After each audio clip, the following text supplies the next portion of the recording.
Hello and welcome to DNA editors table. काफ़ी समय से साउथ की राजनीति में थोड़ी सी उथल पुथल मची हुई है और कर्नाटका जिसको कि पूरे चुनाव भर हमने काफ़ी सेंटर में रखा और ये जाना कि वहाँ पर कांग्रेस की पकड़ जो है वो विधानसभा चुनाव में ही नहीं, अब लोकसभा चुनाव में भी थोड़ी थोड़ी मजबूत हो रही है। लेकिन अभी फ़िलहाल की अगर बात करें तो वहाँ पर थोड़ा सा राजनीतिक संकट आ गया है और कर्नाटका में डिमांड किया जा रहा है कि जो डिप्टी सीएम हैं डीके शिव कुमार, वहाँ पर उनके साथ 3 और डिप्टी सीएम होने चाहिए और इस तरीके से कांग्रेस की सरकार में थोड़ी सी उथल पुथल मची हुई है।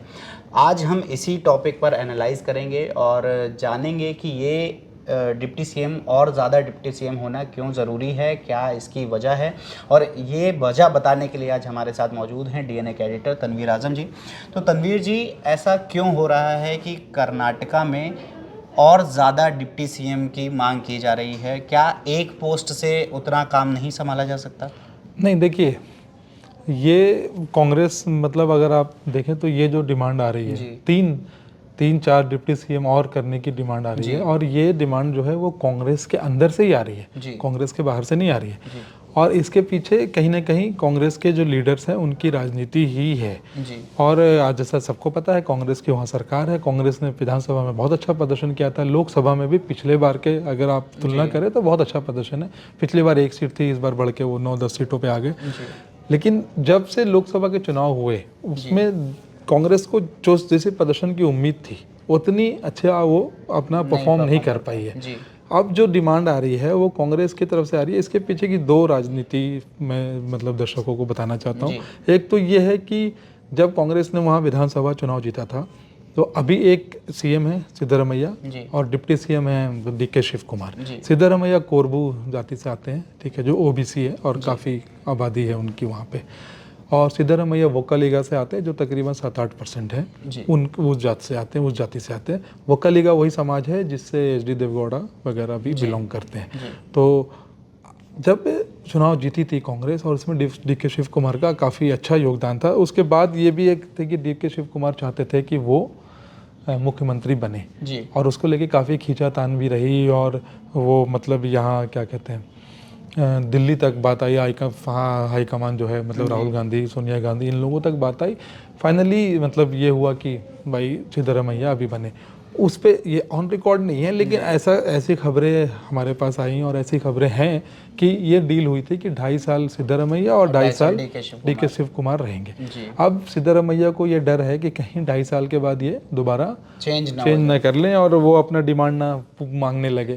तो जो नेता ये जो डिमांड उठा रहे हैं कि एक अगर लिंगायत समाज का अगर डिप्टी चीफ मिनिस्टर हो जाए, लिंगायत भी वहाँ बहुत बड़ी तादाद में है। वीएस येदियुरप्पा जो बीजेपी के लीडर हैं वो लिंगायत हैं। लिंगायत समुदाय का बीजेपी को काफ़ी समर्थन रहा है हमेशा से। फिर एक ज़मीर करके हैं, वो कह रहे हैं अल्पसंख्यक समुदाय का भी अगर एक डिप्टी चीफ मिनिस्टर हो तो बेहतर है। फिर एक है वो कह रहे हैं कि भाई SC/ST समाज का भी अगर डिप्टी चीफ मिनिस्टर हो तो अच्छा है, उसमें क्या प्रॉब्लम है। देखिए, डिप्टी चीफ मिनिस्टर जो पोस्ट है वो कोई संवैधानिक पोस्ट नहीं है, ठीक है। जैसे चीफ मिनिस्टर एक संवैधानिक पोस्ट है कि एक राज्य का एक ही चीफ मिनिस्टर हो सकता है, बिल्कुल, ठीक है। लेकिन डिप्टी चीफ मिनिस्टर कोई संवैधानिक पोस्ट नहीं है, ना ही उसमें कोई लिमिट है। आप चाहे तो 50 बना दीजिए, उसमें कोई दिक्कत नहीं है। ये जो पूरी राजनीति है और ये जो लीडर्स हैं जो इस तरीके की जो बातें कर रहे हैं, वो जो मतलब वो सारे वही लीडर हैं जो मतलब सिद्धरमैया के करीबी हैं। तो कहीं ना कहीं मुझे लगता है कि सिद्धरमैया ने उनको प्रॉप अप किया है कि आप लोग ये करो, आप लोग ये करो, और मतलब शिव कुमार अभी अकेले हैं तो 2-3 और कर दो, ताकि शिव कुमार का जो पावर है वो अथॉरिटी भी डाइल्यूट हो जाएगी। भाई एक आदमी अगर है उसको 4 उसी पोजीशन को 4 और लोगों को दे दिया जाए तो उसकी वैल्यू कम हो जाती है। तो हाँ, और वो लोग अपनी बातों को यही कह रहे हैं कि इसमें कोई इलॉजिकल नहीं है। अगर हम सब समाज से लोगों को अगर वो देते हैं, क्या नाम है, मौका देते हैं आगे बढ़ने का। हाँ, जैसे ज़मीर अहमद खान है, वो कह रहे हैं अल्पसंख्यक अगर बन जाए।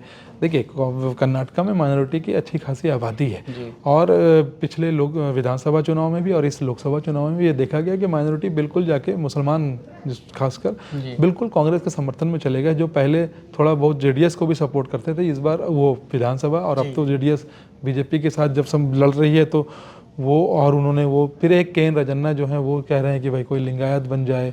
तो इस तरीके की और ये सारे जो लीडर्स हैं ये सारे जो हैं ये सिद्धारमैया के करीबी समझे जाते हैं।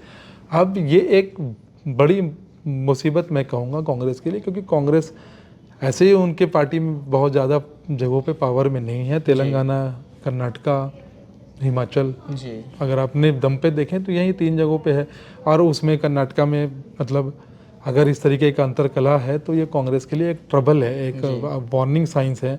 और मुझे लगता है कि हाईकमान को मतलब कांग्रेस खड़गे जो प्रेसिडेंट हैं वहीं से आते हैं कांग्रेस के, राहुल गांधी, सोनिया गांधी, इन लोगों को इस पर कॉल लेना पड़ेगा कि भाई कैसे इसको ये करना। अदरवाइज़ ये आने वाले दिनों में, क्योंकि बहुत सारी ऐसे भी खबरें आती हैं कि सिद्धारमैया ये प्लान कर रहे हैं कि वो बीजेपी के साथ चले जाएंगे या कुछ लीडर्स, कुछ एमएलएस को ले जाके बीजेपी के साथ जुड़ जाएंगे, कर्नाटका की सरकार गिर जाएगी। तो मुझे लगता है कि इससे पहले कि ये मुसीबत, ये बात बहुत ज़्यादा तूल पकड़ ले, कांग्रेस हाईकमान को इस पर कुछ फैसला लेना चाहिए। तो जैसा कि हमने जाना कि कर्नाटका में अभी फ़िलहाल कांग्रेस की जो आंतरिक राजनीति है वो कितनी ज़्यादा डगमगाई हुई है और कांग्रेस को उसे साधने की कितनी ज़्यादा ज़रूरत है। आपको क्या लगता है इसके पीछे और भी कोई वजह हो सकती है? तो हमें कमेंट करके ज़रूर बताएं और जुड़े रहें डीएनए के साथ।